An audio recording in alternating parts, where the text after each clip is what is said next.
Bandido, stupid. What's good? What's up? Oh my God.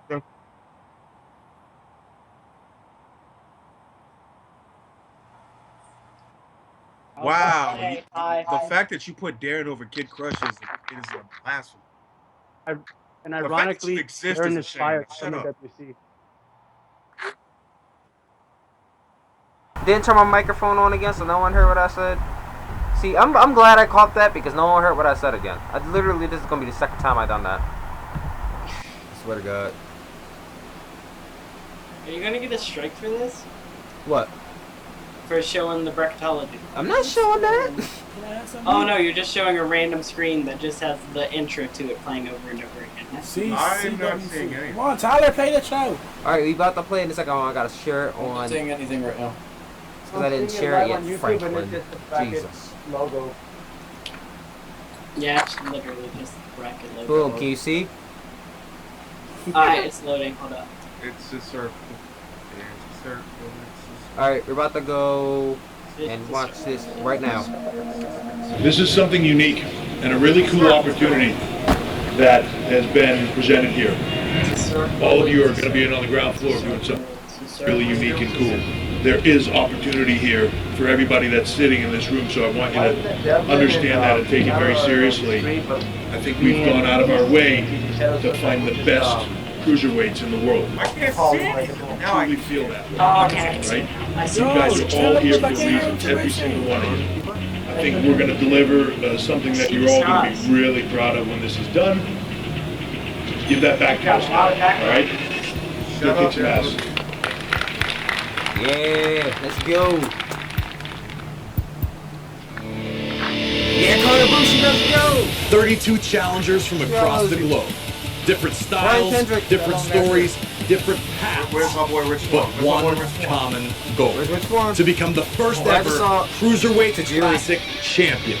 Tonight, we're coming to you from the CWC Combine, breaking down the bracket and highlighting some competitors you should keep your eye on as we head into this tournament. This is your Bracketology.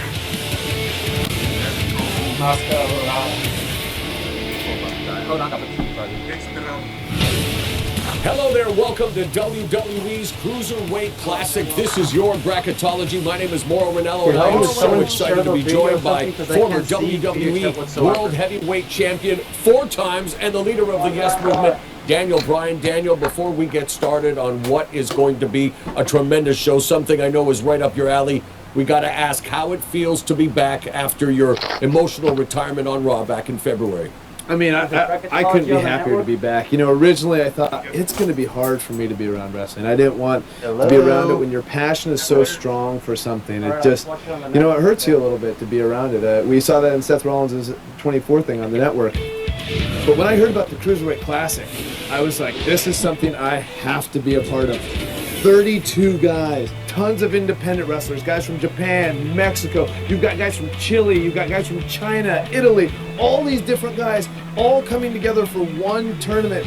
I love wrestling, and this is going to be the mixture of styles. It's going to be incredible. This takes me back to the advent of mixed martial arts, where it's wanting to see what the best style of cruiserweight action it will fit the bill. We got Lucha Libre, we got strong style, we got catch wrestling. We've got hybrids. Hybrids of all of them. Right. And who knows what's coming out of Chile? I don't know what those guys are doing. It's going to be great. Well, I couldn't think of a better broadcast partner to join me for what is a landmark event for WWE, the Cruiserweight Classic, a 32-man single elimination tournament. Daniel Bryan will be joining me on the broadcast to lend his expert insight and, of course, take us through the bracket. Mauro, this bracket is filled with explosive matchups, stuff that I can't wait to see. You know, and we talked about a little bit of the differences in styles and all that kind of stuff. But one of the things that I'm really interested in when I see a bracket like this is you see a guy like Grand Metalik facing a guy like Alejandro Sayed. Alejandro's in it? You know, you've got Kota Ibushi in this, right? Wrestling in front of over 40,000 people in the Tokyo Dome. And then you've got guys who the largest crowd they've ever wrestled in front of is 200 people. Like, how is that going to work? You talk about nerves, is going to make them better. I mean, I can't wait. Well, Daniel, your excitement is palpable, and I know why. You've traveled a similar path as many of these cruiserweights. You've watched many of these competitors compete. In fact, you faced many of these competitors in the Cruiserweight Classic, and we always hear about the cruiserweights being risk takers. You had a high-risk style, but what makes a true cruiserweight? You know, a lot of people associate cruiserweight wrestling with a certain style, right? With a certain risk-taking. But cruiserweight wrestling isn't about any of that. Cruiserweight wrestling is about one thing, and that's weight. You know, when WCW started their cruiserweight division, the original weight limit was 225 pounds. Now that the WWE superstars are leaner, you know, mobility is of much higher importance, we've cut that down to 205, which I think is a great weight class. But that's the one and only qualification to be a cruiserweight. You have to be under 205 pounds. Yeah, you know, Daniel, one of the guys you have your eye on in the first round, Alejandro Saez, just a few weeks ago weighed in at 230 pounds. At the weigh-in at the Combine, he made 205 pounds, but just barely. I have no idea. He worked XL in Chile. Apparently, he was pretty heavy. Talk about the weight loss and how will this impact him in the tournament? Well, you could look at it two different ways. I mean, I've had to cut extreme amounts of weight before. Cutting 25 pounds in 2 weeks, that's a huge task. And how does that affect him? Is he going to go into this tournament depleted? Or in the next couple days, is he going to be able to put that weight back on and be the strongest guy in the tournament? I don't know. Well, coming into the tournament, one of the favorites is none other than Zack Sabre Jr. Out of England, considered maybe the best pure wrestler on the planet today. Let's take a closer look at the technical wizard. Champion, baby. Oh, let's look at Zack Sabre Jr. Zack Sabre Jr. and I'm from the Isle of Sheppey in Kent, England. Been travelling around the world wrestling for about 10 years now. I'm very proud to even be in the tournament, but it's not just for me about representing Britain. Union jacket blazed over my ring attire. My motivation was just a passion. I can't remember not watching wrestling. I'm mesmerised by like Dean Malenko and Chris Jericho and Eddie Guerrero. Those guys had such great technical skills. I wrestled all over the UK and all over Europe, Spain, Germany. I spent the last 4 years training and living in Japan, but there's only so much familiarity you can have until you're in the ring. My style, I mean, I definitely wear my influences on my sleeve. It's a one-upmanship, it's tactical. But I've got quite a few tricks up my sleeve. Harry Potter's not the only wizard from Great Britain. I've only got one goal for this tournament, and that's to win it. I've won tournaments all over the world. In a tournament full of diverse cruiserweights, if I'm truly the best technical wrestler in the world, then I'm going to win this tournament. And I think when you love something and you put the time and effort in, the rewards come. Well, you can see why he's considered one of the favorites in the Cruiserweight Classic, the preternaturally talented technical wizard, Zack Sabre Jr., and we're joined by an equally talented man. He's the WWE Vice President of Talent Development, Canyon Seaman. And Canyon, first of all, congratulations on putting the Cruiserweight Classic together. Talk about the process of putting such an event of this size together. You guys went all over the world. We have for the last 4 years actually, and we've been having tryouts all over the world, 4 domestically, 4 internationally every year since I've been in this job. And William Regal and myself have tried to put our eyes on just about every talented sports entertainer on the planet. And you never knew exactly what we were going to use them for, right? Not everyone fits the mold of the historical WWE wrestler, but thanks to this gentleman here, that mold has evolved, and I think this is exciting because it provides an opportunity for people who have been doing this for passion, you know, maybe their whole lives, but never thought that they would get a chance to step in a WWE ring. There you go. But because we saw something in them, and because their passion or their skill level or their, you know, the way they stand out caught our eye, here they are at the WWE Performance Center and ready to contribute on what I think is going to be a really exciting new product for the network. Did you have a criteria going in? Like, were there specific check marks in terms of what you guys were looking for? You know, for me, the 2 key words are dynamic and diversity, right? We want all different types of people and talent, and we want to satisfy audiences from all different parts of the world and all different demographics, right? So to me, this is an opportunity to give everybody in the world that loves sports entertainment something different that they haven't seen before from WWE. Well done. Can't wait for it. Thank you very much, Canyon. Franklin and he's gonna start doing like live commentary. And one of the many talented performers who were scouted and brought into the mix here was none other than Jack Gallagher. Now, Gallagher has a unique look and style all his own and is one of the more entertaining cruiserweights in the tournament. Let's take a look at the very gentlemanly Jack Gallagher. Personality. He played a babyface role. My name is Jack Gallagher, and I am from Manchester, England. I have been a wrestler for nearly 10 years now. I think American wrestling has its place, as I believe Lucha Libre has its place and Japanese style wrestling has its place. However, I have a personal preference. I believe the way I wrestle is the best way to wrestle. And my style is incredibly scientific, submission-based mostly. Wrestling is a human game of chess. Even in a cruiserweight division, I'm definitely not the biggest person in here. Jack Gallagher, You can tell. So I have to use my mind and my technique to beat my opponents. I can't overwhelm them physically. So if you give me an opportunity, I will submit you or pin you as quick as possible. To me, it's a sporting contest, so I will keep it gentlemanly as long as the other person keeps it gentlemanly. This is an opportunity for me. An opportunity is a chance to grow and is a chance to challenge myself. It is an honour to continue this lineage, show that the British style is alive and well, but hopefully means I can get a lordship or a knighthood by the end of this. I consider myself a classic English gentleman, thank you very much. I'm not wearing any trousers. Unique is just one way to describe Mr. Gallagher. Special is another, but don't let appearances deceive you. Jack Gallagher is the real deal. He could really sneak on through the tournament. I think he's phenomenal. And I think he might be one of the top favorites to win this thing. Well, the Cruiserweight Classic definitely represents all corners of the globe, including Bollywood, where brothers Harv and Gurv Sira have made a big name for themselves. Real-life siblings living out their dreams of wanting to win the Cruiserweight Classic. Any input on them? GFW. Nope, nothing.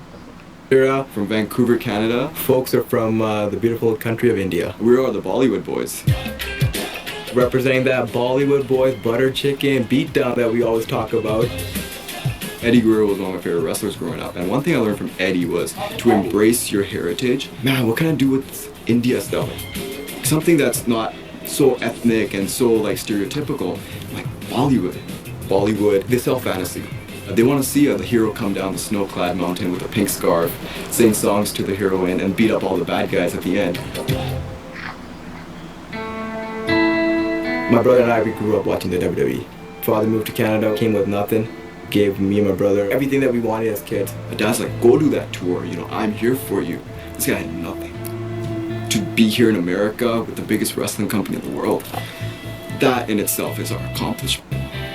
I can't put it in words, it's just, it truly is a dream come true, man. Who's better, me or my brother? I'll be honest, it's me. He likes to think that he's better and a little bit more charming, but you know what? I don't think so. I hate you. Christmas might be a little strange at the house this year at the Sira family. So he better stay out of my way, because if not, he's gonna be looking up the lights, counting 1, 2, 3. We both have what it takes to be here. It's gonna go down to who's the better man. He was quite a bit more over than his opponent, who's definitely a bigger name. Well, Daniel, no doubt about it. Plenty of charisma from the Bollywood boys. Harv and Gurv Sira, the only brother act in the tournament, and they're real-life siblings. And I'm wondering what you think of the Sira brothers and what are their chances in this tournament.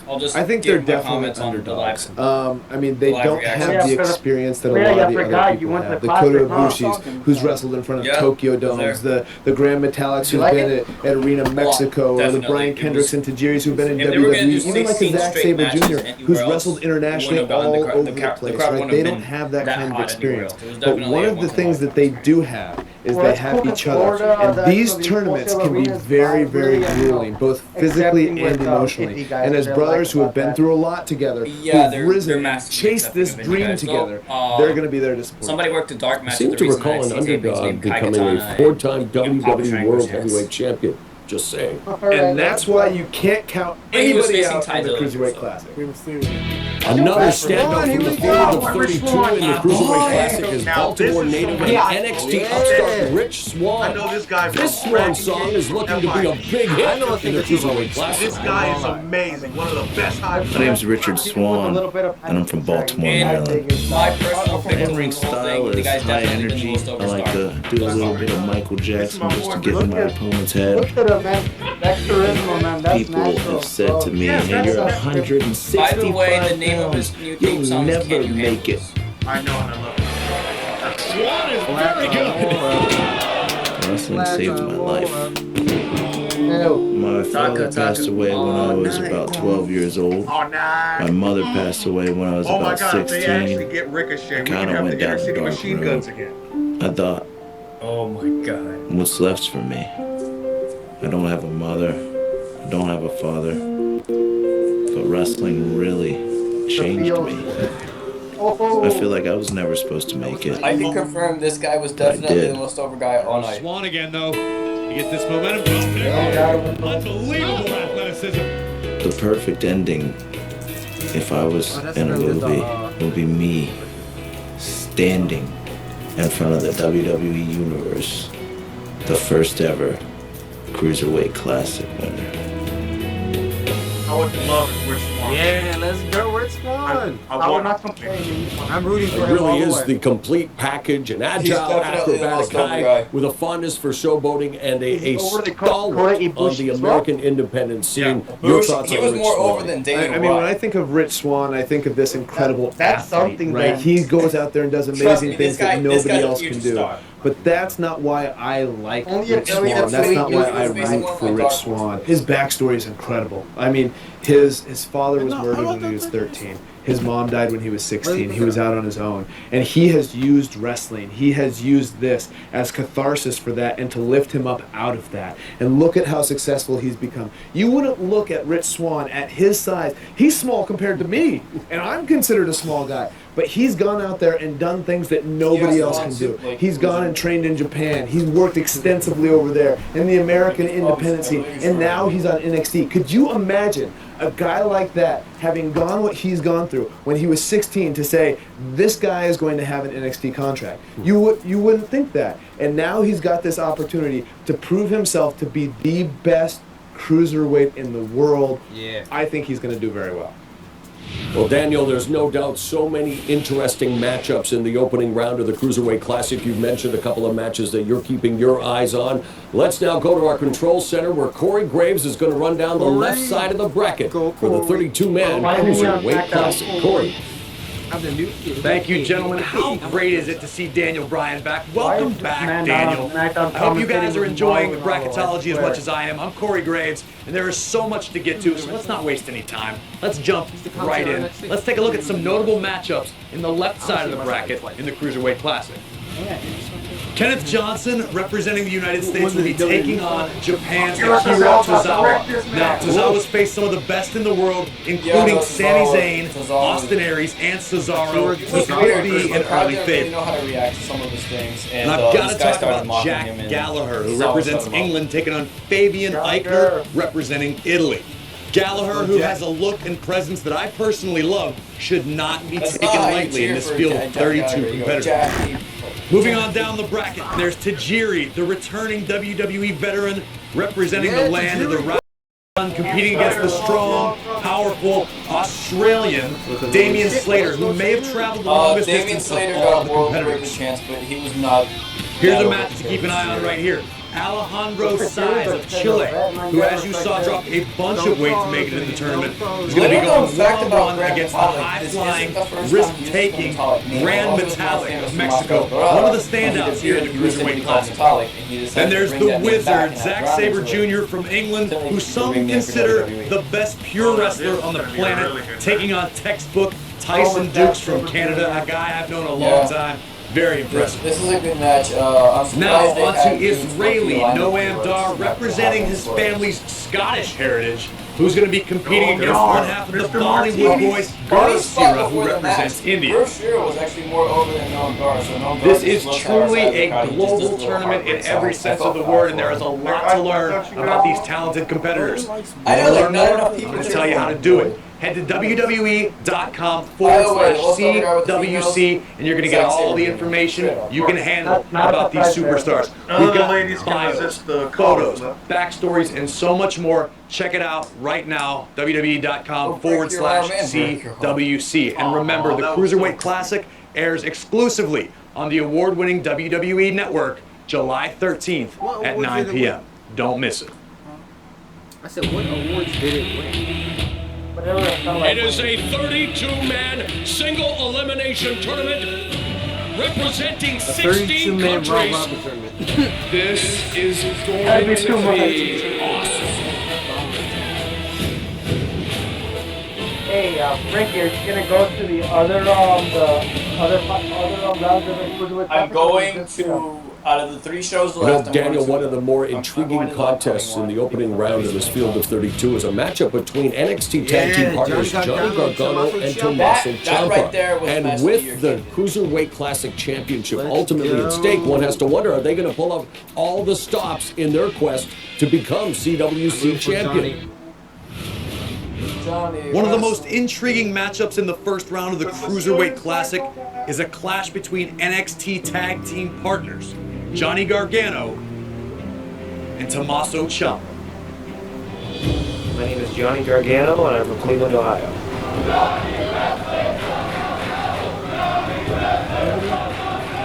My name is Tommaso Ciampa, currently reside in Milwaukee, Wisconsin.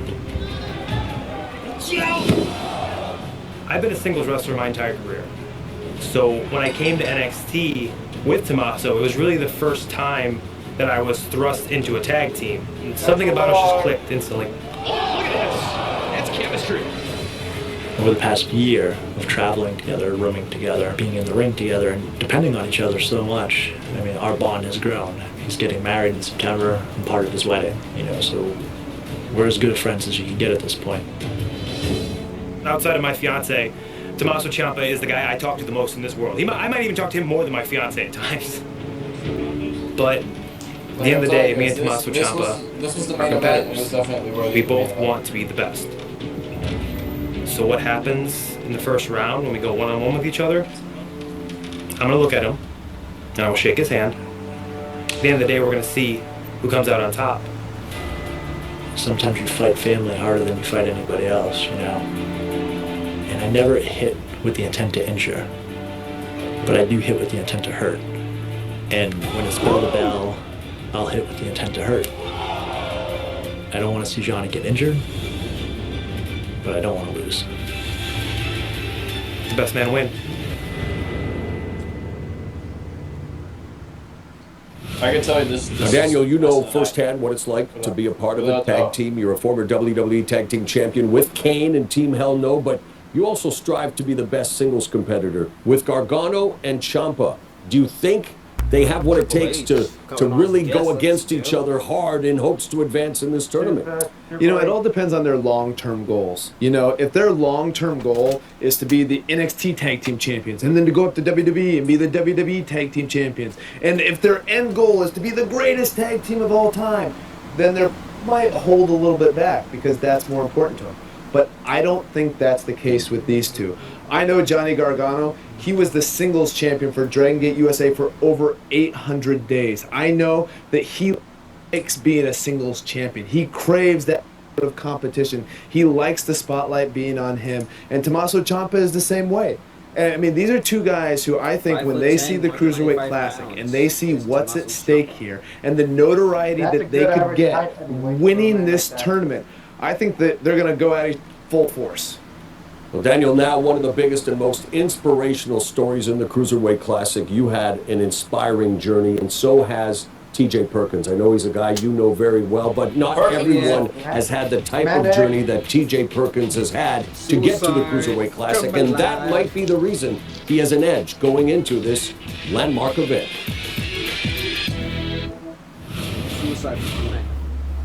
There's a lot of good wrestlers in the world, there's a lot of good performers, but I like to think I'm the one that makes it look good. I like to make it look easy. Everybody thinks I gotta make it look hard. I make it look easy. I'm TJ Perkins and I'm from Los Angeles, California. And I've been wrestling for 18 long years. I was 13 years old when I started wrestling. I was a freshman in high school. I started in Los Angeles. We have a lot of lucha libre culture there, and it turns out that local places, lucha libre take you on at a young age and unregulated and let you free for all. I was blessed at a young age to do some really great things in some really big places, and also at a young age I lost it all trying to continue that path. Brian Cage and Pentagon Jr. And I wound up homeless for a little while because sometimes you bet the farm and you lose. And being homeless was tough, and it was the hardest thing to fail. And it turns out that wrestling was my only way to get out of that hole. And I think it was life's way of telling me to grow up, and it creates a lot of mental toughness. And I think that's something that a lot of people don't understand how important that is. You think about the physical things, but mental toughness is what will really carry you through anything else. I'd like for people to see me wrestle and feel love.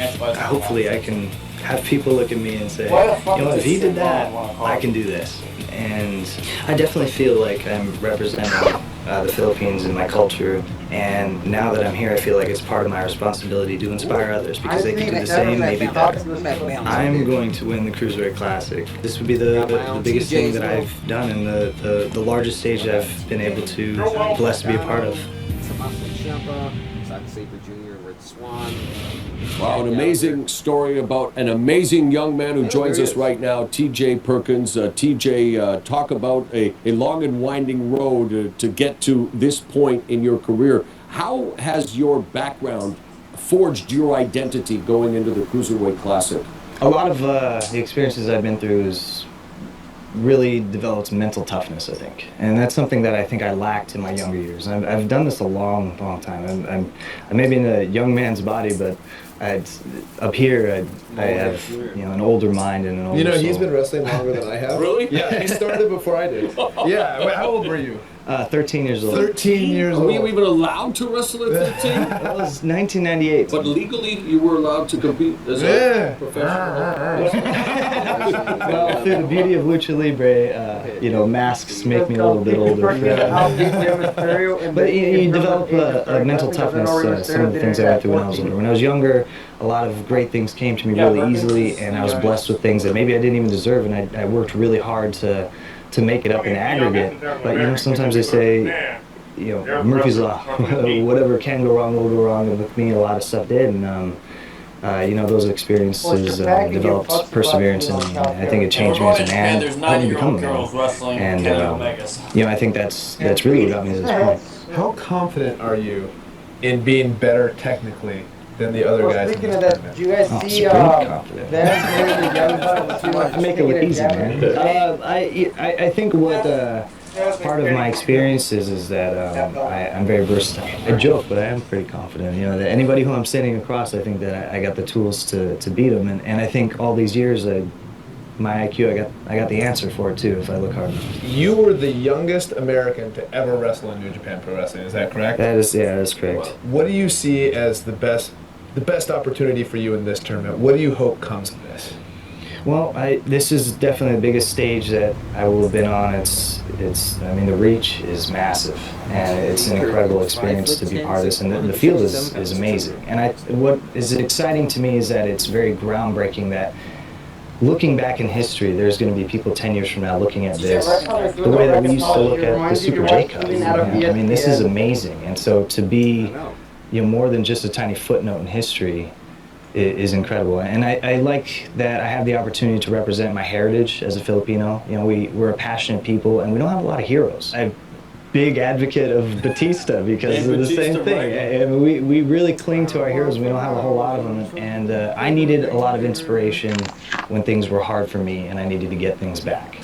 All right, well, TJ Perkins, congratulations on making it to the Cruiserweight Classic. Well-traveled veteran who is looking to put his stamp on this tournament. Wow, it's hard not to root for a guy like TJ Perkins, who has had to endure trials and tribulations on this journey to the Cruiserweight Classic. And for more on TJ Perkins and the rest of the right side of the bracket in the Cruiserweight Classic, let's go back to Corey Graves in the Control Center. Thank you, Mauro and Daniel. Guys, the amount of coverage on this tournament has been absolutely insane. There are so many intriguing competitors, intriguing stories, and speaking of intrigue, let's take a look at some of the more intriguing first-round matchups on the right side of the bracket. Kicking off the top of the right side of the bracket is the high-flying, hard-hitting Raul Mendoza, representing Mexico, who's going to be facing off against the Brian Kendrick, who returns to WWE for another chance at glory. Pretty cool to see Kendrick back, by the way. And if you haven't heard about him yet, you soon will. The Golden Star, Kota Ibushi, is an early favorite to win it all.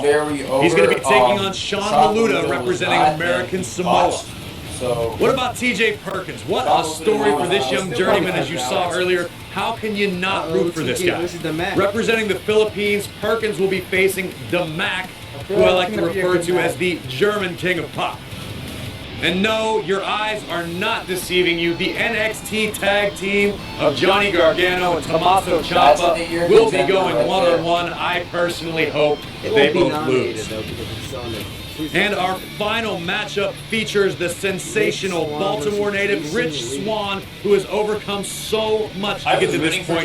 He's going to be taking on Jason Lee, who represents Hong Kong, China.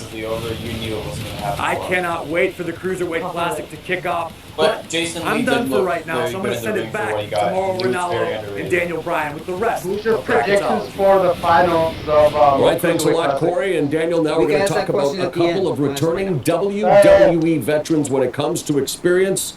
You don't get much better than Tajiri and Brian Kendrick. The Brian Kendrick. Tajiri, a multi-time Cruiserweight champion in WWE. Brian Kendrick, the Brian Kendrick, a former WWE Tag Team champion. Look to run the gamut because of their experience. They've been there, done that. Let's take a closer look at these two veterans.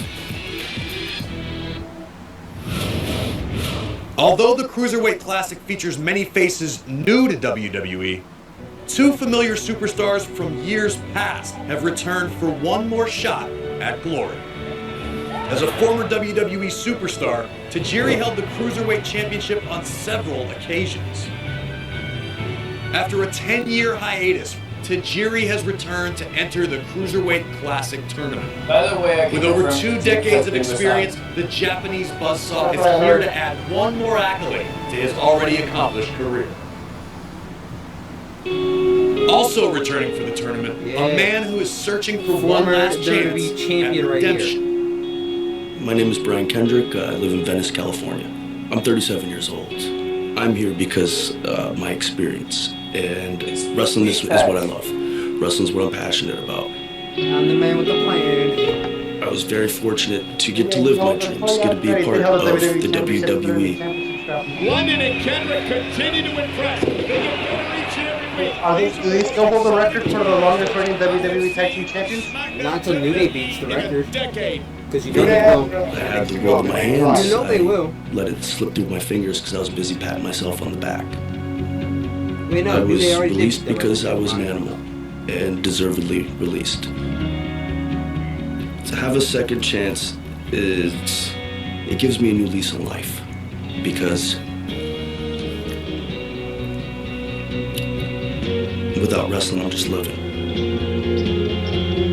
Yeah, former WWE champion. Been wrestling since 1999 consistently, and it's all leading up to this I feel like he was really underrated. And if I fall short, then I guess that's my life. Out of all the championship scramble matches, he's the only guy who still has the fact that he held his title during. Well, it's hard to bet against WWE veterans Tajiri and Brian Kendrick. And speaking of the devil, Daniel, it's the Brian Kendrick right here, right now. Now, you two, yeah, thank you. Congratulations to you. You two know each other very well. American Dragon and I actually had my very first professional wrestling match Little against Brian Kendrick. American Far West Rodeo, October 4th, 1999. Texas Wrestling Alliance, yeah. And Brian Kendrick had your first wrestling match against, well, the American Dragon, actually. yeah. Mr. Daniel Bryan, yeah. Same match. He came out to Christina Aguilera, Genie in a Bottle. Yep. I came out to Bruce Springsteen, Born in the USA.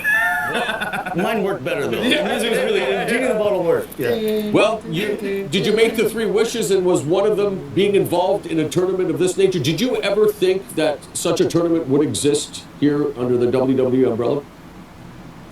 I suppose, given long enough time spent, yeah, it would have to, because wrestling, sports entertainment, it evolves, and they're always trying to be one step ahead. This is why the WWE is what it is. I think it's a long time coming. I'm very excited and grateful for the opportunity, and good on them for doing this. What are you hoping to get out of being in this tournament? So, I've never won a tournament. In fact, I've lost to you twice in opening round. Yes. And the truth is, Dragon, you've always been my biggest competition in the sense that I can only push myself so hard. And so, without you to say that I've got to find a way to push myself harder, I wouldn't be the wrestler I am. And I've gone on record with Morrow as saying, you're who I want to win this tournament. You're the guy I want to win. But are you worried at all about the age factor? In a sense, that's my big disadvantage. And if I were to say that I'm the same person I was at 23, the 23-year-old me would smarter now. I'm used to this environment. These guys are so afraid that if they don't make this opportunity work, that they'll never get another opportunity. What I'm saying, this might be my last opportunity. They might blow their first opportunity. Back body drops. I don't know if you remember this. We were in a boxing ring, hard as can be. Heat, really, no air conditioning, right above a Mexican restaurant, right? And so you'd see Jonas back, what are you doing? And like anybody else whose mom is yelling at him, he immediately goes into oh, I'm sorry, I'm sorry. But I think his passion, exudes from both of us. Last question before we let you go. The brackets have been put together for the first round, but looking at the field, was there any one name that you haven't faced that you would like to compete against in this tournament? I'd like to beat them all. That's the truth, yeah. I'd like to beat them all. Sounds good. Brian Kendrick, WWE veteran, back here for the Cruiserweight Classic, and we cannot wait. Coming up July 13th on the WWE Network. The last competitor we want to shine the spotlight on here on Cruiserweight Classic Bracketology, none other than the land of the rising sun superstar, Kota Ibushi. I know you have competed against him in your travels to Japan, Daniel. He is, without a doubt, one of the favorites in this tournament. Let's take a closer look at the Golden Star. When Kota Ibushi gets drafted, that'd be hilarious. We are live in the heart of the sports entertainment world. Everybody's here for NXT TakeOver Dallas. That's Kota Ibushi.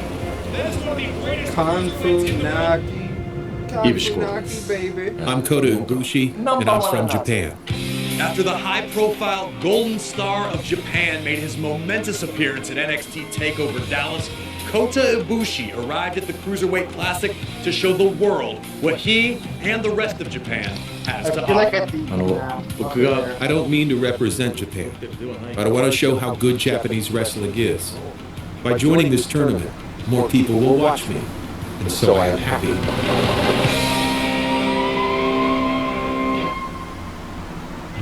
In hopes of achieving his goal at the Cruiserweight Classic, Ibushi won't be relying just on his world-class athleticism alone. He'll also be looking to his past experience against some of WWE's elite. It was a really good experience to wrestle against NXT superstars like Finn Balor, Sami Zayn, and Shinsuke Nakamura. And it was such a good experience that I have an advantage in the tournament. However, Ibushi believes it's his inner passion and drive that will allow him to prevail over the other competitors in this tournament. Once I compete, I will win the tournament. Because I love pro wrestling the most among the other wrestlers. Yeah. Ibushi. Ibushi worked one of the best matches I saw. It really doesn't Like, in terms get of, like, any his better in-ring than performance. Kota The guy who Ibushi. was I'm the so man. excited that he's in this His tournament. I know, performance was as we mentioned, you competed against him in Noah in Japan. I called his matches while he competed in New Japan Pro Wrestling, where he was a 3-time IWGP Junior Heavyweight Champion, beating the likes of Loki and Finn Balor on 2 different occasions. What makes him so special? I mean, he's literally incredible. He can do it all. He can fly all over the place. Literally, he's one of the hardest kickers I've ever been in the ring with. I remember 2 people kicking me to the point where I can still feel it. One is Hideo Itami, the other is Kota Ibushi. And so when it comes to all of those types of things, I think he's got to be one of the favorites in this tournament. But one of the things that nobody's really talked about is he had a herniated disc in his neck and just recently came back from that surgery. I know that's the same injury that I had. It took me 8 months to come back. Will he be the same? Will he be able to do the same things that he was doing before? But even with that, even if he can't do the flying and all that kind of stuff, he kicks so hard, I don't think it matters. Well, and that kicking is a part of the strong style. What is strong style? When we talk about the strong style endemic to places like New Japan Pro Wrestling, it's more of an ideology. It's more of the fact that you know you're going to get hit. You know you're going to take punishment to win a match. It's a completely different ideology than somebody like Zack Sabre Jr. He believes in something called escapeology, right? Where when you're in a hold, you don't fight out of it like with elbows or punches or anything like that, or you don't go to the ropes. You do your best to just outmaneuver your opponent to get out of the hold. It's a very different philosophy. And so it's something where somebody like Kota Ibushi, if you get him in a hold, he's just going to try to kick your face off. And he can. That's the problem. He can kick your face off. And so I'm excited to see what he does in this tournament. You know, I'll be interested to see how his neck plays a factor in the tournament, and especially when you're looking at, you've got 4 rounds in this. Yeah. So what role does that play? The Cruiserweight Classic Championship coming up July 13th on the WWE Network. And Kota Ibushi, clearly one of the favorites. It is a 32-man single elimination tournament representing 16 countries. This is going to be awesome.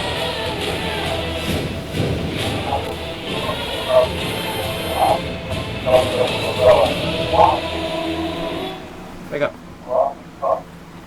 Well, we've seen the bracketology portion of the WWE Cruiserweight Classic, but before we go, we have one more guest we want to talk to, the man who's responsible for putting all of this together, WWE executive Triple H. And Hunter, I gotta say, I never thought I would see something of this nature happening under the WWE umbrella. Why is this the right time? I think a lot of people thought that. You know, this is something that I've thought about for a long time that I thought was a piece of the industry that was missing. You know, there's a lot of guys out there that are just so talented, so passionate about the business, and that can really contribute to it, but there wasn't that, you know, kind of that platform to excel on, and this was an opportunity to give them that platform, to let them shine in the biggest opportunity they probably ever had. Does this mark a shift in philosophy when it comes to WWE? Also, always known as the land of the giants, our man right here, Daniel Bryan, had to overcome the odds to become a superstar. But is this where the future of the company lies? Yeah, I mean, look, let's give credit where credit's due in some ways, right? Daniel's one of those guys that came in and I think made that paradigm shift. You know, he changed the way a lot of people saw it. And, you know, some other guys as well, but I do believe that thought has shifted, and there is a place for, you know, you don't have to be a 300-pound giant guy to succeed in this industry. As a matter of fact, some of the best performers have never been that. So, you know, to have that, just to have that platform and let guys do it in a way that they can shine at what they do. Is it a different style? Is it a different technique maybe for some of them? Yeah, but that's what's exciting about it. I know you're a fan of combat sports, and in many ways this reminds me of the beginning of the UFC, where it was what style is the best. And when you talk cruiserweights, there's often, as you know, the misnomer that it's all about the high flying, but this tournament is not just about high flyers. No, and I think that's one of the mistakes that people make is they think cruiserweight or light heavy or whatever term, find guys that, you know, would match up well against each other in the ring, but because those styles matched up well, the diverse styles, whether you're, you know, a mat-based grappler or wrestler, or you're a striking expert, or you're a flyer, you know, all those different styles really make for some intriguing matches. See, and that's the thing that I love about this. Like, I'm excited about this because of all the different styles, and you're going to see stuff from the fringes, like stuff from Chile and China, along with the Japanese style, the lucha and all that kind of stuff. And you and I, we haven't always seen eye to eye, but I think we can agree, all three of us, that this is truly incredible and awesome. Yeah, absolutely. And I knew this was going to be a success when I talked to you about it for the first time, and you didn't know who all the guys were. Tournament at number 33. I thought, wow, if we've found some guys that we think are incredible that he hasn't heard of, we're really onto something unique here. Is this a one and done type thing, or are you looking to make this a yearly tournament? And what about the future for the athletes involved? It's absolutely not one and done. This is the very, very beginning of an opportunity. I think we're scratching the surface. What exactly that opportunity is, I'm not 100% certain, but I know the opportunity is there. This tournament is not one and done, and this opportunity for cruiserweights is not going away. Speaking from a perspective of being an independent wrestler for a very long time, I know that this provides an opportunity for the WWE fans to see a lot of these guys, but this is a huge opportunity for each of these guys. Like, I would have killed for this opportunity when I was sleeping on floors and that sort of thing. I mean, it's just awesome. So the Performance Center and, you know, this environment is always a hungry environment. I say that all the time. Coming down to Orlando, being in this Performance Center, to me, is invigorating in every way of the business. And I don't know that I've come in here and seen it at a higher level than what I saw this week. Coming in here for that first time, walking in here with over 30 guys that probably never thought in a million years they'd have an opportunity like this with the WWE. The hunger in their eyes, the passion in which they were in here going at it, man. I walked in here and within 5 minutes I was like, oh my God, this is great. You know what I mean? So I'm really excited about this. And look, at the end of the day, the ones that benefit the most are the WWE Universe. Well, and I got to say, on behalf of the WWE Universe and the fans, I mean, social media blowing up. Thank you, Hunter, seriously, and everyone for putting this together, because as a diehard fan, and I know, Daniel, this has been your journey, it's something we thought we'd never see, but we are so gracious to be a part of, and we cannot wait for the Cruiserweight Classic. I'm thrilled, and I got to say, one of the things that as we were going through this process, and it took a long time to make happen, but one of the really cool things is as we got closer to it, and we started to look at, okay, well, who's going to be the commentary team? And at the very first day, I put a dream team down of the two of you at the top of the list. And I didn't know whether it could happen or not, you know, at that time, but that was the two guys I put at the top of the list. And I said, I'm just going to sit there and then start to make a list of all these other people. Who would have thought in Surrey, BC? To the WWE Cruiserweight Classic. It's an honor and privilege, and again, congratulations for putting this together. Cannot wait. It is 1 week away, Wednesday, July 13th, 9 o'clock Eastern, immediately following NXT, only on the WWE Network. It's time to play the game. The WWE Cruiserweight Classic, the 32 best cruiserweights on the planet, vie for the WWE Cruiserweight Championship trophy. It's coming your way next week here on the WWE Network. Yeah. On the WWE Network. For only $9.99. So make sure you subscribe to the WWE Network so that way you can catch everything that is Cruiserweights. Anyways, guys, that was the bracketology for the Cruiserweight division. My hair is all messy, so let me know, you guys, what are your thoughts on this after listening to the bracketology? I liked it. I liked it a lot. I think it did give some insight on some of the competitors. I think instead of featuring the more popular ones, though, that everybody already knows, they should have probably gone more in depth with some of the more unknowns. You're talking your Jason Lees, your Max, your Fabian Eigners, your Sean Maludas, those guys. Because right now I see a guy like Sean Maluda and I see him going up against Kota Ibushi. Yeah, it's like you don't know who the other, you know who Kota Ibushi is, but you don't know who the other guy is. Yeah, like I've looked into some of the guys. I've looked at some of their bios on WWE.com, which are a little bit helpful. I've seen what some of them have to offer. I mean, obviously there's a cage match database where if you want to look up wrestlers, that'll probably help you out a little bit. But they should have probably given more of a backstory on some of the unknowns. I already know Ciampa. I already know why I cheer for Ciampa. I've been watching Ciampa for years. I've been watching Gargano for years. I've been watching Ibushi for years. Even a guy like Zack Sabre Jr., who's PWG World Champion, I've been watching him for... Damn, I've been watching him for about 5 years now. Yeah. So, give me a reason. Like, Alejandro Sainz, obviously he's the only guy. He's one of the only big stars from Chile. Used to be XL. He's a guy that I'm a little bit familiar with. But your average fan may not know who the hell he is. And if you really want to create that dynamic environment where you have all these global guys, you got to give them each a little bit of spotlight. Yeah, I hear you all the way, Franklin. I think that they did focus a little bit too much on the more well-known guys, like, you know, Whit Swan, Kota Ibushi, Zack Sabre Jr., and it's like, yeah, not everyone knows who they are, but to the guys who are, you know, IWC community residents, we all know who they are. Now, people who are not in depth in the indie scene, like me, I don't watch indie wrestling every single day. So I don't know who Jason Lee is. I don't know who Tanoki Wakanawa or whatever his name is. I don't know somebody. I don't know half of the roster.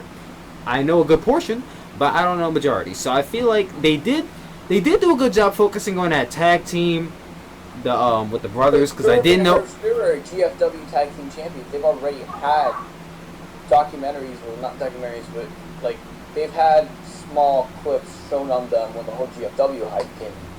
Right. So okay. I know who Herman Goshira are. I'm talking about like Sean Maluda, and like I said, Sean Maluda to me was the least impressive out of all the performers. That's no offense to Sean Maluda. I just felt like watching against Kota Ibushi really did him no favors. I have no reason to cheer for the guy. Think so? I don't know who he is. I don't know where he's from. I don't know where he's wrestled. And that was the bit of the issue that I got there. It's like, yeah, we saw Rich Swann, but it's like, what about the guy he's facing? It's like, I don't know who he's facing, so it's like they're pretty much... Basically, like, they did Ho-Ho Moon. And you know, Ho-Ho Moon isn't exactly a household name, but I've heard of Ho-Ho. They're kind of, in a sense, telling you, like... When you were doing the China special, you could have put in Ho-Ho Moon, who started wrestling, and then you could have put in a guy who's wrestled him multiple times in Jason Lee. And that probably would have done you a little bit more favors, and the guy would have looked so outmatched against Rich Swann, which, given the crowd reactions, like I said, Jason Lee was one of the guys who I felt could be something, and don't get me wrong, he's really good in the ring, but when he was up against Rich Swann, the reaction was just so overwhelmingly large that you knew what was going to happen, you knew who the crowd was behind, and you definitely felt there was a gap between these guys. Yeah, that's one of the bigger issues, is just that they focused on certain people to the point where it's like, okay, I know to focus on these guys because they're the most likely to win. Kind of like they kind of like already told you, like, these are the guys who are going forward. Everyone else, don't worry about them because they're not going anywhere. But see, that's where the kind of like loophole happens, where in some documentaries and some breakdowns they've done, there are a lot of talent that they want, but they couldn't get because of either company reasons, travel reasons, or injuries. Yeah, but that's the thing. They have the guys with them. Why not show them all? I mean, I get that would take a longer period of time, but still. I definitely feel like it goes back to what I said about companies. Like, for those who actually pay attention to some of the signings, going back to your whole IWC thing, a notable cruiserweight who would have fit perfectly in here, along with being a newest signee for WWE, is Tommy End. but he could not because he still has obligations with several companies, including PWG. But you have the PWG champion, though. This is true. You have to remember, because Zach won the PWG title, he has a lot more opportunities to get bookings in America. Okay, and they already had their eye on Sabre long before he won the title. Bracketology was aired Wednesday, right? Yeah, it was yesterday. It was Next Wednesday is the actual special. I really feel like Tuesday they need to do something. They need to do a second episode. They need to focus on the. They need to focus on some of the other matches. They need to focus on some of the other guys in general. And don't get me wrong, some of these guys had really good. Some of these guys had really good charisma. Some of these guys had really good skill. Jason Lee was winning people over with his martial arts. The way he performed his strikes definitely captured some eyes. The Mac with his dancing stuff, he definitely won some people over. Raul Mendoza definitely won a lot of people over with his in-ring performance. But not all these guys have that same chance. I can tell you, there were guys there who people didn't really know, and it was getting to them. It was getting to them in that ring. I bet it was getting to them because it's like no one knew who they were. Call me crazy, but since they're actually trying to make the Dusty Rhodes Tag Team Classic an annual thing, don't be surprised if we see some of these competitors as teams in that tournament. I'm sure we will. I, for one, would love to see a team like similar to Gargano and Ciampa, but if not that, then like when they were breaking down Gargano as solely a singles wrestler, and I shouted out a lie, because for most people, going back to the whole IWC, they know that Gargano has extensive history tag teaming with Rich Swann. For all we know, we could get them as a tag team down the line at Dusty Rhodes Classic. Yeah, that's another two guys who I feel would definitely make a good team is the Mac and Eichner, Jack Gallagher. Like if you're gonna, I know Jack Gallagher definitely surprised a lot of people. That's probably why they decided to feature him in the bracketology. Because go back and watch the live stream. His opponent facing Eichner actually got a bigger pop than him. Gallagher, due to his vaudevillain-like appearance, actually got bruised the first time around. Because they assume because he looks like that, he's a heel. As you can see right here, I have pulled up the brackets for the CWC tournaments. Don't get me wrong, most of the guys here, they work face. Even a guy like, I can tell you, Tyson Dukes worked face. And that's not something he's known for. Most people that recognize him from his TNA days, they know he's notorious. Yeah, I was sitting here shaking my head at that because they had guys who could have worked face. I can tell you Kendrick worked at the very least tweener with his attitude. But they had a guy like Duke's work face instead. And I understand, they're doing the whole sporting thing. They had the handshakes. But there's certain guys that could have used that. There's certain guys that could have used that extra to get their heel character over. There are a few guys that did. Mustafa Ali got his heel character over. Ramet Period, I know he has another ring name, and he trained with Lance Storm. He worked heel, and he got over as a heel. Well, I have the brackets up for the CWC tournament, so let's run down some of the matches. Franklin, you cannot comment on them because you have seen these matches already. So we have the first match is Kenneth Johnson versus Akira Tozawa. Now, I don't know who Kenneth Johnson is, but I have seen one match from Akira, so I am looking forward to Akira stepping in the ring again, so I think I'm going to go with Akira on this one. I agree with you as well, Akira. I know nothing about Kenneth Johnson, but I have an extensive knowledge on Akira Tozawa from what he's done in Dragon Gate USA. As a matter of fact, one of the stables he's created, called Monster Express, was the platform of which people like Uha Nation, aka Apollo Crews and Ricochet, got their big breaks across the nation. Because of Akira Tozawa, we were able to get talent like this, and I feel that's going to translate in this match. I know for a fact that Kenneth Johnson, based off his appearance, he seems like a guy who fits in with the whole cruiserweight aspect, but I just don't think he has what it takes to beat Akira. Yeah. I don't know. It's kind of hard to call. Okay, then we have the next match is Jack Gallagher versus Fabian Richter? And I haven't seen any Jack Gallagher matches, but from what I've seen, Jack Gallagher looks like a pretty talented guy, so I'm going to be rooting for Jack Gallagher here. You were actually way more spot on than you realized, Tyler, when you said he reminds you of Simon Gotch. He's like a more athletic version of Simon Gotch. He has the look to him. I wouldn't be surprised if Simon Gotch is a knockoff of Jack Gallagher. No disrespect to Simon Gotch. Yeah, Simon Gotch was an indie guy before anything, and he's been around here longer than Gallagher. Hey. I will say this about the match, though. This was a match that nobody was excited for because at that point it was down to these two guys, Gargano and Ciampa, and everybody expected Gargano to get one match and Ciampa to get another. So people weren't excited for this match, but they were definitely glad they saw it by the end of it. That's good. Then we have Tajiri versus Damian Slater, and we already know Tajiri has definitely got this in the bag. If he's not winning the whole thing, which I'm not expecting him to, he's got to win his first round. I would be very disappointed if Tajiri loses in the first round. I wouldn't be disappointed per se, because Tajiri's actually known for putting over young talent, especially like Damian Slater.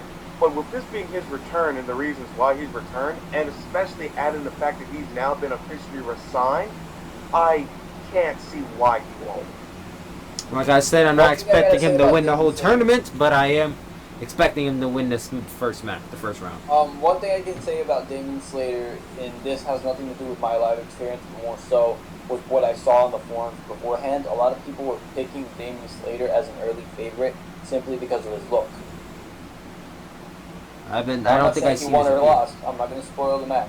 I'm just saying, in the forum, people were picking Damian Slater as an early favorite because of his look. Well, yeah, you look at Tajiri, and the dude's like almost 45 years old.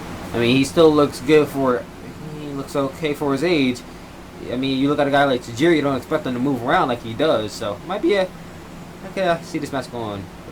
And then we have Alejandro Alejandro says versus Graham Metalik. I think that's his name. Now I'll leave this to Frank. I have no idea who any of these men are, so you guys can elaborate. Graham Metalik debuted as Metallic, and then he switched to his better-known rename, Máscara Dorada. He's a former CML lightweight champion. He's the first person to hold 3 titles at the same time in CMLL. He's a former New Japan competitor. He's challenged for the Junior Heavyweight Championship. Definitely a bigger star in this tournament. One of the bigger stars in this tournament. Okay. Now, next match is one of the Cera brothers. It's H. Cera versus Drew Gulak. Now, I have heard of Drew Gulak. Gulak. I have heard of Drew Gulak, but I haven't seen him wrestle. Can anyone give me some input on Gulak? Drew Gulak is one of the most technically sound people you will ever meet. He's one of those guys who, when I first saw him, he was one of those anti-hardcore people. Like anything that dealt with extreme or bloodshed, he was against it. He relied more so on his skill. But then you look at his resume, one of the places on the independent circuit, Combat Zone Wrestling, which is more or less the new era's version of ECW. He's a guy who went in there proclaiming that he was not going to utilize their hardcore style, and he did just that. He went in with just his technical know-how, and he's a former Wired champion and a former world champion. Drew Gulak is also the head trainer of Chikara's Wrestle Factory, and if nothing else about Chikara stands out, aside from the fact that it's from your hometown, Tyler, Chikara has bred some of the best young athletes we have seen, regardless of if they've hit WWE TNA or not. And the fact that Drew Gulak is now the head of it shows just how much faith they have in that man's ability. I know a little something about Chikara. I've seen a match here, match there. And, you know, Chikara, Ring of Honor, all Philadelphia based. West Philadelphia, born and raised on the player. I'll be spending my day. Now I'm just and moving on to the next match. Okay. So the next match is Zack Sabre, however you want to pronounce it, Zack Sabre Jr. versus Tyson Dukes. Now I know a good bit about Zack Sabre Jr., but I don't know much about Tyson Dukes. Tyson Dukes is one of the bigger names on the Canadian Indies. Yeah. He's been around for a while, and he's done some things. He's worked with TNA. I believe he had a short stint in developmental for WWE, if I'm not mistaken. He had a short stack in OVW that led to him being a former tag champion, I believe, but nothing past that.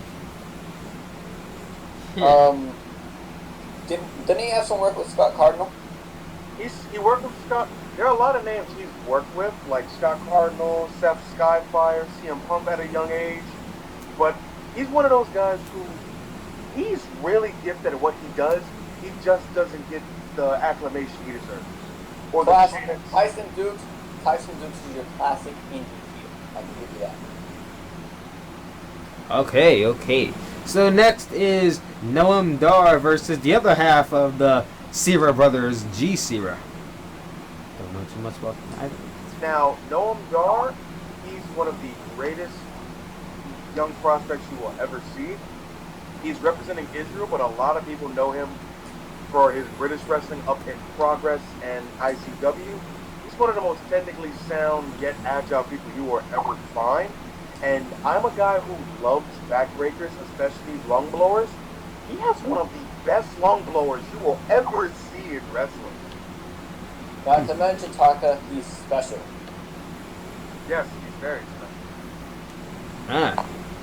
Okay, and the next match is Hung Loom versus Daivari. Now, when I first saw this, I was like, wait a minute.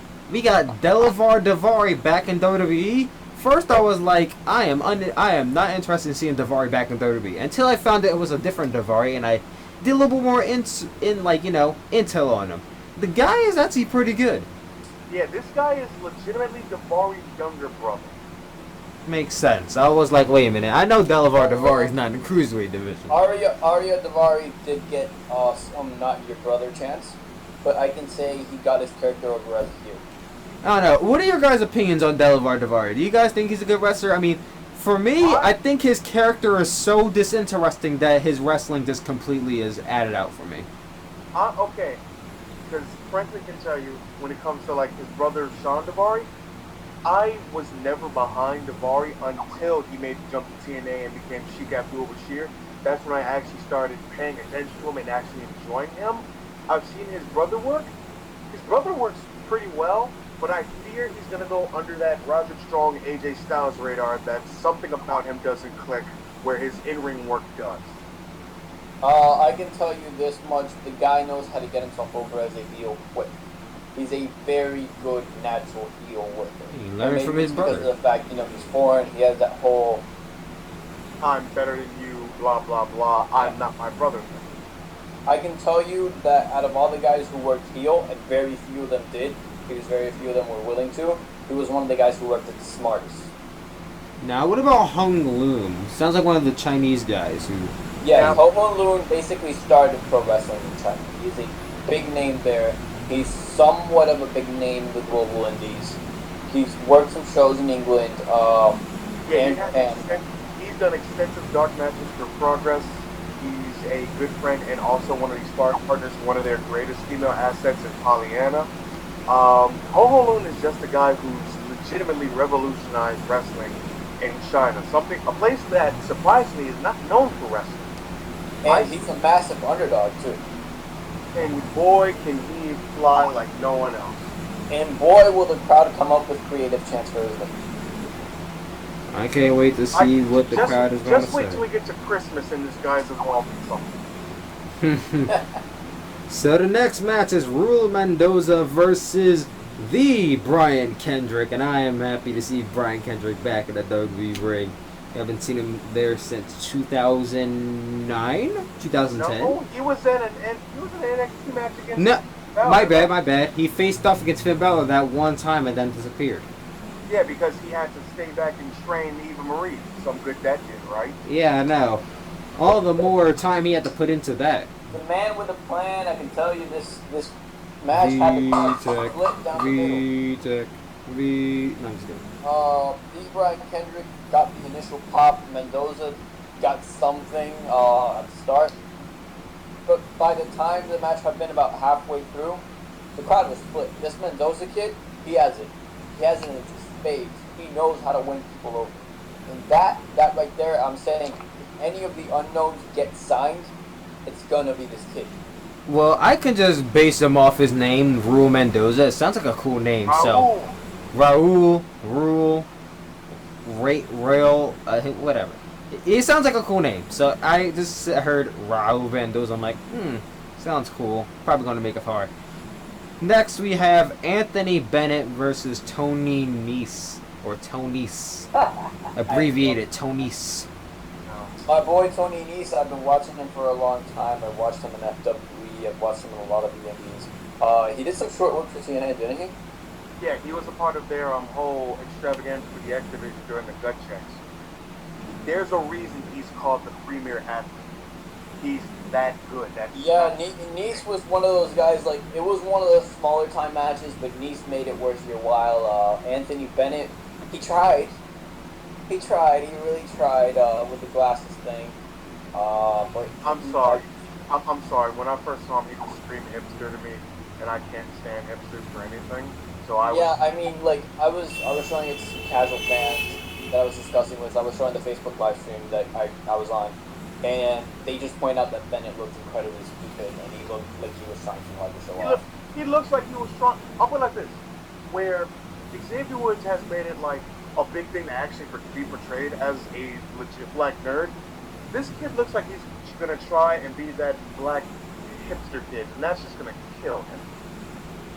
Yeah, don't get me wrong, he was alright in the ring, his match with Nese was good, but he was not respected. He was definitely on the lower end of the spectrum. Nese though, Nese impressed, he definitely looks a lot bigger than most of the other competitors. Like I can tell you, Fabian Eichner and Tony Nese look like legitimate big guys. Anybody with the name Tony sounds like an aggressive player, so.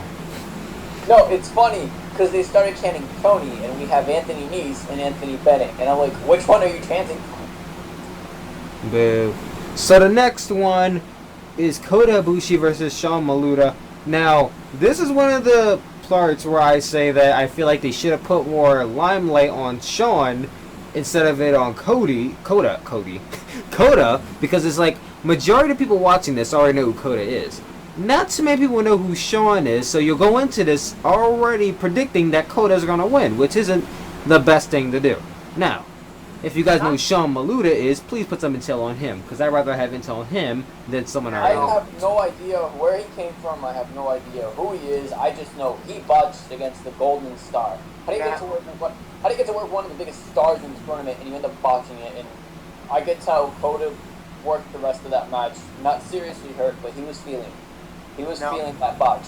Some girl thought he was hot and tried to start a Sean Maluta chant.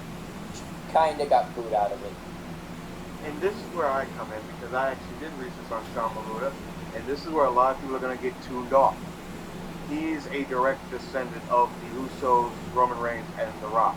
Most times when you hear Samoan in WWE, you think instant star. They don't have to work for much. Oh yeah, I can tell you Sean Maluta did get Uso chance. He dressed in a gear similar. Watch, they're going to expand the Usos into a trio and add Sean Maluta. No, he's going to be the next Manu. God, dear God, no. No. Let's not bring Manu into this. I mean, do we forget the fact that he was almost WWE anonymous? So next up, we have a guy who I would have thought had some light shot on him, but he didn't get any at all, which is odd. Cedric Alexander versus Clement Petit? The longest second seed. Okay, Clement was trained by Lance Storm. He was booed from the start, and he liked it because he played up to it pretty well. The guy's a good natural heel. Definitely has a little bit more ring charisma than his trainer does. I felt like this kid had potential, but the fact that he was against an established name like Cedric, who had gotten a substantial push in the company as well known as Ring of Honor, that really hurt his chances. That really hurt his chances of winning over the crowd. And Cedric was just as over as you would expect. He brought back the lumbar check. Thank God that he let them use the lumbar check as finisher. And that goes back to what we were talking about earlier about alignments and working.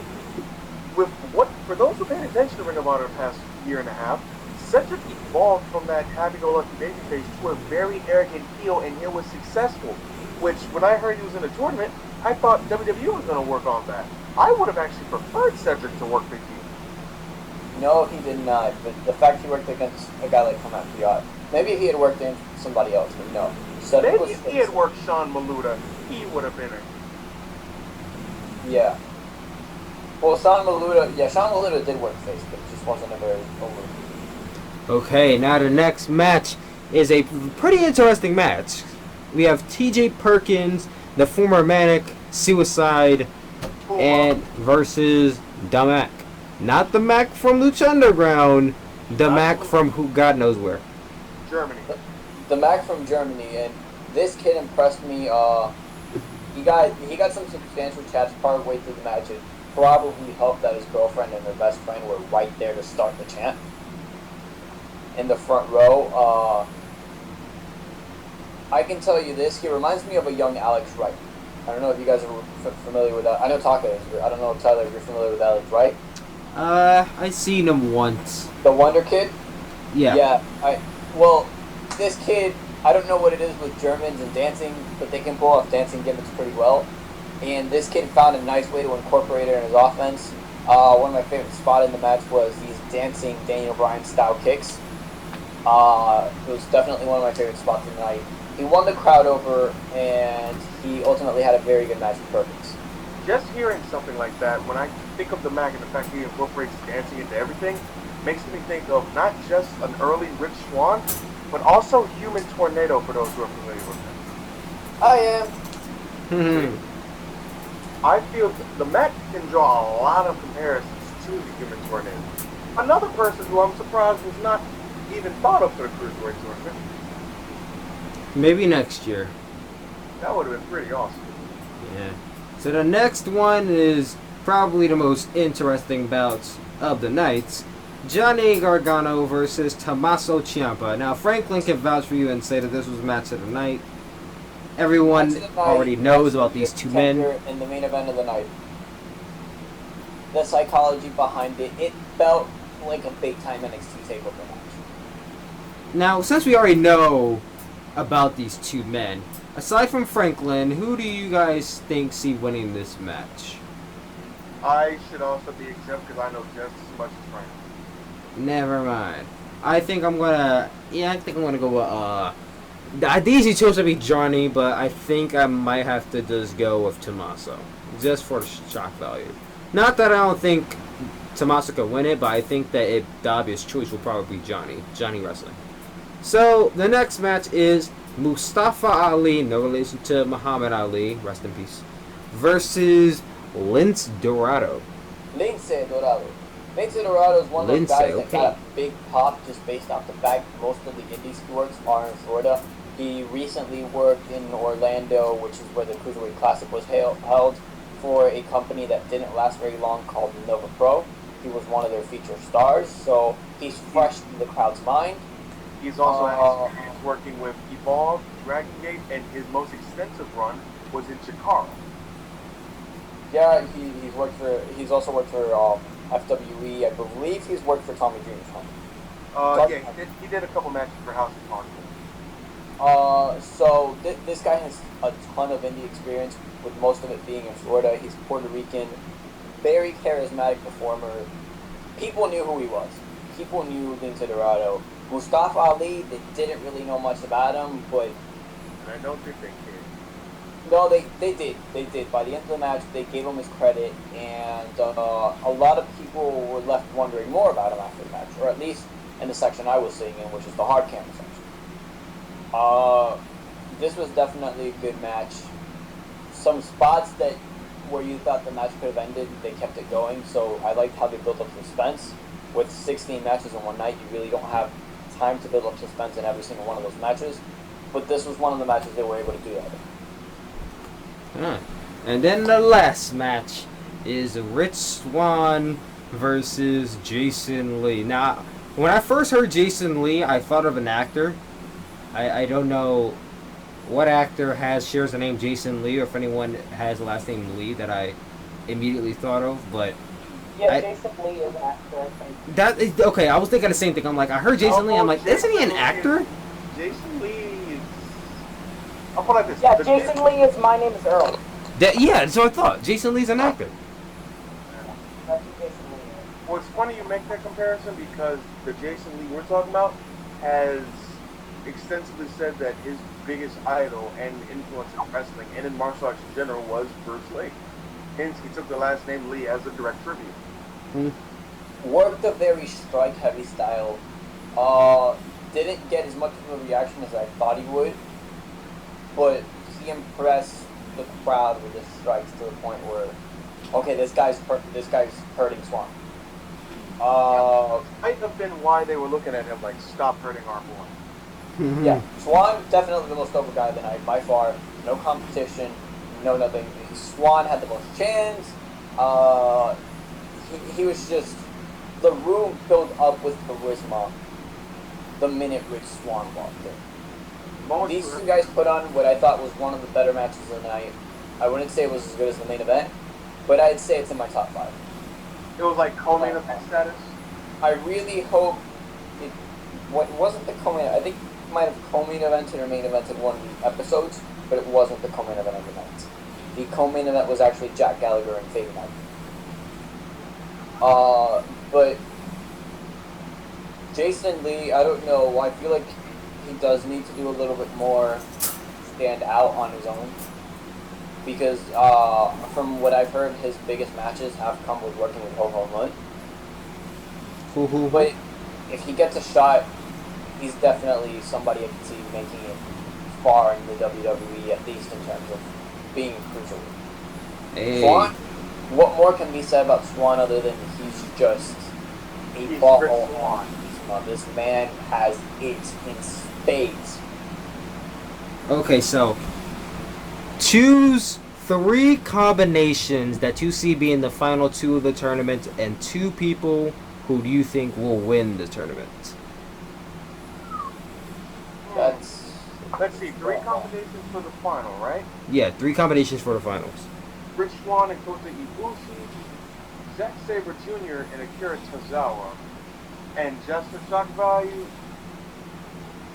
Tajiri and the Brian Kendrick. What do you think? You what? You think they'll make it to the finals? Hey. Taka, you made a couple mistakes because a lot of those guys are on the same side. Kota Ibushi and Rich Swann are on the same side of the bracket, and Akira Tozawa and Zack Sabre Jr. are on the same side of the bracket. Oh, well, mix and match then. Akira Tozawa and Kota Ibushi, and then Zack Sabre Jr. and Rich Swann. No, if anything, they wouldn't do 2 Japanese guys in the finals. If anything, Kota Ibushi and Zack Sabre Jr. That'd be interesting to see 2 Japanese guys in the finals. Kota Ibushi and Zack Sabre Jr. Just because he got that over, Rich Swann and Jack Gallagher. Oh my God, that'd be amazing. That'd be super stiff, but that'd be amazing. And I'm gonna go with Akira Tozawa and somebody they're building up big, Mr. Johnny Wrestling himself, Johnny Gargano. Well, seeing as Franklin took a lot of my picks, I think I might just have to agree with him. The first one, definitely Zack Sabre Jr. versus Kota Ibushi. Definitely gonna go with that. I would have to say Rich Swann and wait, isn't he on the same side? Yeah. Side. I would have to say Rich Swann and Akira Tozawa. I'll probably agree with TJ. And then for the third one, I think I'm going to go with TJ Perkins and... You know what? Let's just go with TJ Perkins and Tajiri. That'd be interesting. Alright. Young Dev, what are your opinions? What do you think? 3 picks to win it, right? 2 picks to win. Young Dev is still there or no? I don't think Young Dev is still there. Alright. Okay. This is soft. Alright, just us 3. Let's go. Because Swann has had previous matches in NXT, and despite the fact that they were quote-unquote squashes against bigger names, he still got over. I'm going to say they're going to hold off on Swann winning, and they're going to give it to either Kota Ibushi or Zack Sabre Jr. I feel like it would be too easy to just say one of the 2, so I think I'm just going to go with Kota Ibushi, and it's going to be between Johnny Gargano and Rich Swann. I feel like it would be way too easy to just say Zack Sabre Jr. I feel like he'll make it to the semifinals and lose to someone. Not entirely sure who, but I don't see Zack Sabre Jr. winning If it. they're looking at crowd, if they haven't decided a winner, and they're looking at crowd reaction. Yeah, in that sense, I think it will probably be Kota or Rich Swann.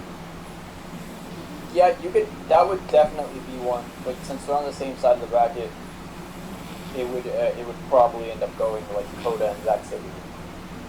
I'm telling you, I don't see Zack Sabre Jr. winning it. I hope he signs, but I don't think he's gonna win it. I can confirm he was one of the top 3 most over competitors, especially with the females. I'm sure he was probably the most over guy there. Of the entire show, I wouldn't say that. I can tell you this: people were scrambling for merchandise bought online for guys like Ibushi and Zack Sabre Jr., whose merchandise WWE wasn't selling, to support them. Makes sense. So, that was the WWE Cruiserweight Classic Bracketology overview with your guys from the AWCVault Channel. Thank you guys for watching this video. Also, starting July 19th, we will be doing a lot more reviews and a lot more live reactions for shows like Monday Night Raw, Tuesday Night SmackDown, and NXT. So I can say covering Monday Night Raw will be myself and Darren Freeman. Covering SmackDown will be Big Military Cool Adam Belaz and Alex Avalos. And NXT will be the people who are here right now, Franklin Zamora and Taka Renzu Yoshi, TJ Shadows. The best combination of people. I know, right? Watch my reviews. You want to get the most views? Psych. Okay. Damn. You guys wish NXT was as popular as Raw is. I mean, if you gave us our own slot just to talk about indie spots, somebody tells me we get to 1,000 views in the span of 24 hours. Besides, you don't have that star power that TJ and I have. Oh, stop. Plus, you said it yourself, you don't have the knowledge we do. Besides, I literally attend the NXT shows, so I can just get the NXT. I refuse to be attacked by you people. What do you mean, you people? You mean us IWC fans? You mean us keyboard warriors? Keyboard warriors, speak for yourself. I'm actually live at the shows. Excuse me, I have the best right. You can't be a keyboard warrior if you have a life. You have the life. Anyways, thank you guys for watching this. I will talk to you all later. Peace.